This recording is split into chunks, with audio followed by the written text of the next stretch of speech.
இந்த மாவட்டத்துக்கான தேவைகளை நான் கேட்டு தெரிஞ்சுக்கிட்டேன். அதை ஒட்டி இந்த மாவட்டத்துக்கான 11 புதிய அறிவிப்புகளை நான் இங்கே வெளியிட விரும்புகிறேன். முதல் அறிவிப்பு,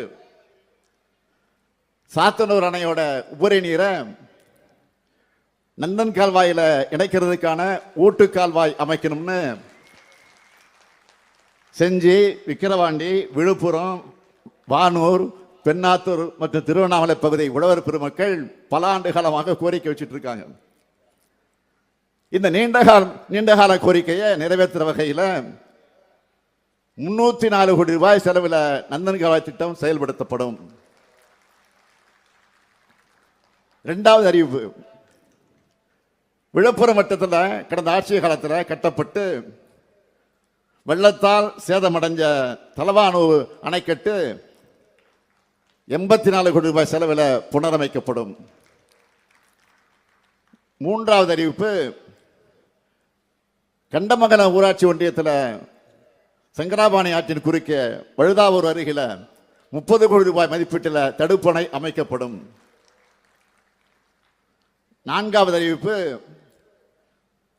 காணை மற்றும் கோழியனூர் ஒன்றியங்களில் இருக்கிற 29 கிராம மக்கள் பயன்பெறக்கூடிய வகையில் 35 கோடி ரூபாய் செலவில் புதிய கூட்டுக்குடிநீர் திட்டம் செயல்படுத்தப்படும். ஐந்தாவது அறிவிப்பு, விக்கிரவாண்டி பெருராட்சியில் இருக்கிற கக்கன் நகரில் 1 கோடி 50 லட்சம் ரூபாய் செலவில் பல்நோக்கு சமுதாய கூடம் அமைக்கப்படும். ஆறாவது அறிவிப்பு, செஞ்சி மற்றும் மரக்காணத்தில் தலா 5 கோடி ரூபாய் மதிப்பீட்டில் புதிய அரசு தொழிற்பயிற்சி நிலையங்கள் தொடங்கப்படும். ஏழாவது அறிவிப்பு, திருவாமாத்தூர் அபிராமேஸ்வரர் கோயில் இடத்துல இந்து சமய அறநிலையத்துறையின் சார்பில் 4 கோடி ரூபாய் மதிப்பீட்டில் திருமண மண்டபம், சமையற்கூடம் மற்றும் உணவருந்துமிடம் ஆகியவை அமைக்கப்படும்.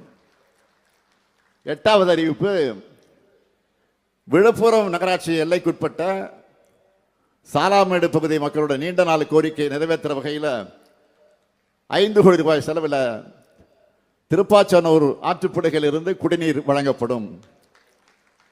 ஒன்பதாவது அறிவிப்பு, விழுப்புரம் நகராட்சியின் பழம்பெரும் அலுவலக கட்டடம் 2 கோடி ரூபாய் செலவில் பொதுமக்களுக்கு பயன்படுகிற வகையில் டவுன் ஹாலாக மாற்றப்படும். 10வது அறிவிப்பு, தென்னமாதேவி அயனாம்பாளையம் கிராமங்களில் பம்பை ஆற்றின் வடகரையில் சங்ககால தொல்பொருட்கள் கண்டுபிடிக்கப்பட்டிருக்கு. இந்த பகுதிகளில் தொடர்ந்து அகழ்வாராய்ச்சி பணிகள் மேற்கொள்ளப்படும்.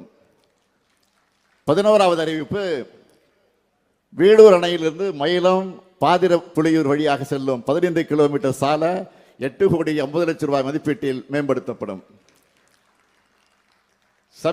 சமீபமாக நான் சுற்றுப்பயணம் செஞ்ச மாவட்டங்களில் அதிக அறிவிப்புகளை பெற்ற மாவட்டம் எந்த மாவட்டம் கேட்டீங்கன்னா இந்த விழுப்புரம் தான்.